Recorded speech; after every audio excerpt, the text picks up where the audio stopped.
Welcome to the Arlington Street Church podcast. Founded in 1729, Arlington Street continues today as a gathering place for progressive people of faith in the greater Boston area and beyond. We are located at the corner of Arlington and Boylston Streets, across from the Public Garden in Boston, Massachusetts.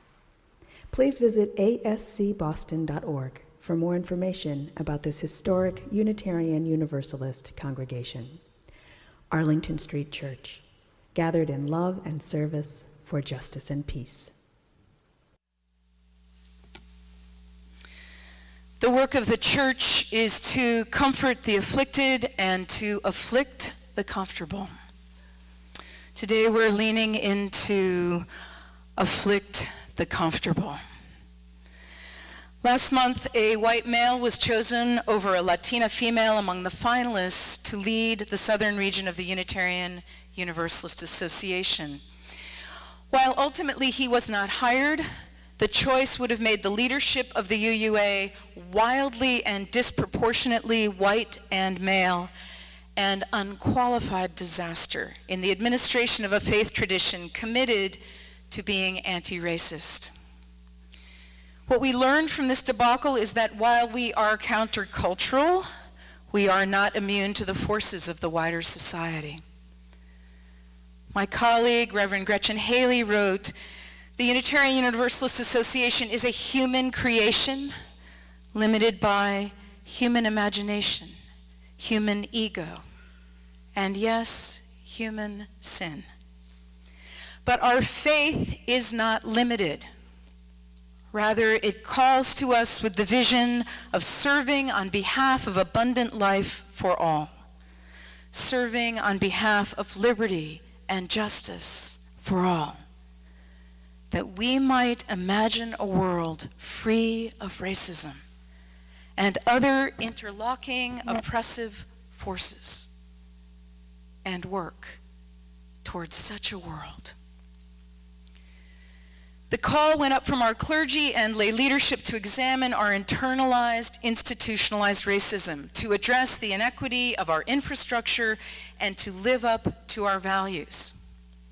Blue, Black Lives Unitarian Universalist, invited our congregations around the world to step up and face these issues in our worship services this morning. Reverend Dr. Martin Luther King Jr. said, "There are some things in our world to which persons of goodwill must be maladjusted. Human salvation lies in the hands of the creatively maladjusted." Today we are among more than 600 Unitarian Universalist congregations answering the call to be creatively maladjusted. What is racism? The strong temptation is to point a finger south toward a Confederate flag and hooded Klan members. Duke University sociologist Eduardo Bonillo Silva, author of Racism Without Racists, counters, the main problem nowadays is not the folks with the hoods, but the folks dressed in suits. The more we assume that the problem of racism is limited to the Klan, the Tea Party, or the Republican Party, the less we understand that domination is a collective process, and we are all in this game. Racism is systemic, embedded in every aspect of our society. Systemic racism is characterized by the unequal distribution of resources along racial lines, the enrichment of white people and the impoverishment of people of color, the granting of privileges and benefits to white people at the expense of people of color. It is characterized by racist ideologies and attitudes. It includes some conscious and implicit racism, including some that might even seem well-meaning. Alternet's Travis Getty reminds us that institutionalized racism is so deeply ingrained in American life that it doesn't even need racists to persist. My colleague, Reverend Dr. Jonathan L. Walton, minister at Harvard University's Memorial Church, writes, "A few years ago, I was in Little Rock, Arkansas, a groomsman in a wedding. Several alums of Morehouse College flew in from all across the country to share in this special occasion. We were gathered in the hotel parking lot to caravan over to the rehearsal dinner. As we hurriedly backed out of our parking spaces at the same time, two of our cars collided in a minor fender bender. We called the police to get a police report for the insurance companies. 10 minutes later, 3 police cars pulled up and officers jumped out with guns drawn. They yelled for us to get our hands on the cars. These officers were not responding to our call, but rather to the 911 call of another guest who reported a gang fight in the parking lot.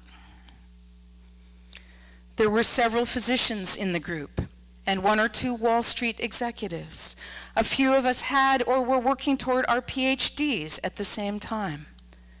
But it was not a matter of guilt or innocence, but rather a crowd of African American men, our bodies occupying a space that in the eyes of some we should not have. To the minds of the person who made that call and the police officers who showed up on the scene, we were already criminals, mere thugs who could have lost our lives with one wrong move. This soul-searing story points to one place we need to do some hard soul-searching. In a piece called 29 Stupid Things White People Do and What We Can Do Instead, Baltimore Racial Justice Action writes, "Recognize that racism is not just prejudice, but prejudice plus power. In our society, whites have the vast majority of power in institutions such as schools, corporations, and courts. Whites has institutional power to consistently deny resources and rights to people of color, impacting their life choices and life chances. The kind of racism we live and breathe comes from not recognizing our inherent prejudices and then acting unconsciously. To see our racism, we have to both see race and see our racial bias. In one scientific study of subconscious bias, participants were shown a picture of 2 white men fighting. One had a knife, the other did not. And then they were shown a picture of a white man and a black man fighting. The white man had a knife. The black man did not. Most participants correctly identified the white man holding the knife in the first picture. But the study found that most people, both white and black, incorrectly said that in the second photo, the black man had a knife. Howard J. Ross, author of Everyday Bias, writes, "The overwhelming number of people actually experience the black man as having a knife because we're more open to the notion of a black man having a knife. There is without a doubt a stereotype in our culture about black men that most of us, including our police officers, have absorbed. The myth, a subconscious belief held by many who consciously would state otherwise, leads us to believe that black men are more likely to be violent criminals than their white counterparts. Black males stand a 21 times greater chance of being killed by police than white males. Should they live to tell the story, a grossly disproportionate number of them will become caught up in the criminal justice system. Mass incarceration is a product of racism. A catastrophic number of black men is behind bars.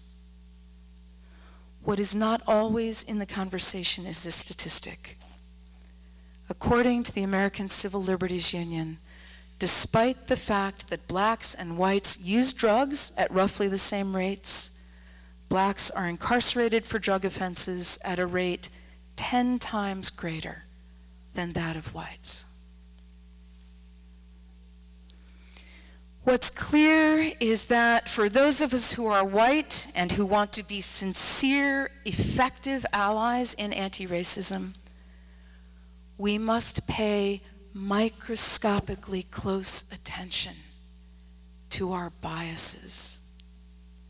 In New Demographics' anti-racist parenting blog, Tammy Winfrey Harris writes, "Bias is inevitable.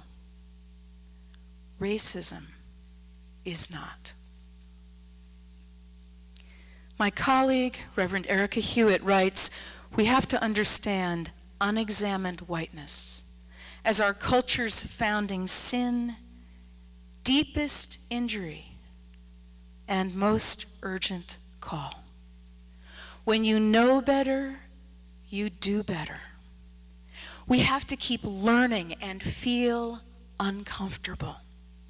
In every situation, we must acknowledge the privilege accorded us simply by the virtue of the color of our skin and be constantly mindful of the insidious ways it opens doors of opportunity for us."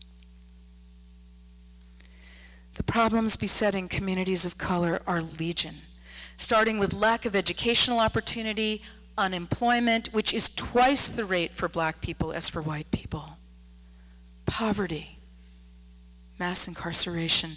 Over the past month, I cast a wide net to solicit suggestions of specific actions we can take to root out racism from all the places it lives and thrives and destroy it.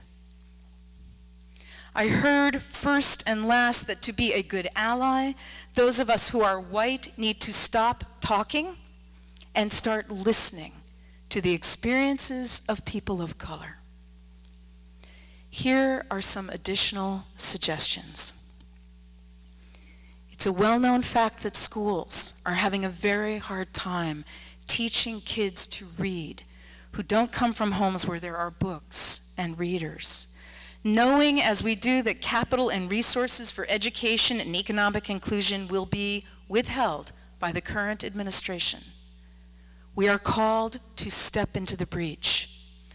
We can volunteer to tutor kids from pre-kindergarten right through high school and support access to libraries. The internet is a treasure trove of free information and education. We should help libraries buy community computers and lobby for free internet in areas that are poverty-stricken. Driving while black is a measurable peril. Black drivers are pulled over 31% more often than white drivers and 23% more than Hispanic drivers. If you are white, use your privilege. Stand at a respectful distance, signal to the driver and the police that you are merely bearing witness, and things just may go better. In these perilous times, all of us are learning and relearning the need to stand up for justice, make calls, show up at the offices of our elected officials, vote. If you are white, use your privilege. Consider taking to the streets, being arrested for civil disobedience, and risking the pride of a court record. A court-involved person of color is at risk of injustice simply because of the color of their skin. If you are white, use your privilege. Accompany a person of color to court. Join Big Brothers and Big Sisters. Join Surge, standing up for racial justice, whose mission statement says, "We know that to transform this country, we must be part of building a powerful, multiracial majority to challenge racism in all its forms." If we change hearts and minds along the way, so much the better. But the ultimate goal of anti-racism work is to make institutional and structural change in our society, creating the equal opportunity and equal access that mean we've achieved racial equity. Beloved spiritual companions, may we answer the call to the vision of abundant life for all. Let us imagine a world free of racism and commit ourselves to working toward that world. I close with words spoken in 1963 by Reverend Dr. Martin Luther King Jr. I say to you, my friends, there are certain things in our nation and in the world to which I am proud to be maladjusted, and to which I hope all people of goodwill will be maladjusted until the good societies realize. I say very honestly that I never intend to become adjusted to segregation and discrimination. I never intend to become adjusted to religious bigotry. I never intend to adjust myself to economic conditions that will take necessities from the many to give luxuries to the few. I never intend to adjust myself to the madness of militarism, to self-defeating effects of physical violence.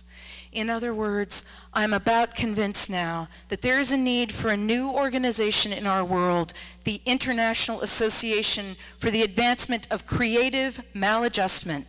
People who will be maladjusted as the prophet Amos, who said, "Let justice roll down like waters, and righteousness like a mighty stream."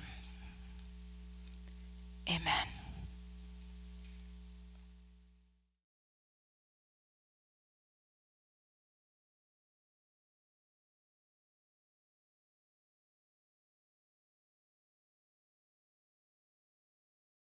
Thank you for listening to this week's podcast. We would love to hear from you via email at office@ascboston.org or through our Facebook page. If you would like to support the good work of Arlington Street Church, please consider a contribution by check in the mail or through our website, ascboston.org.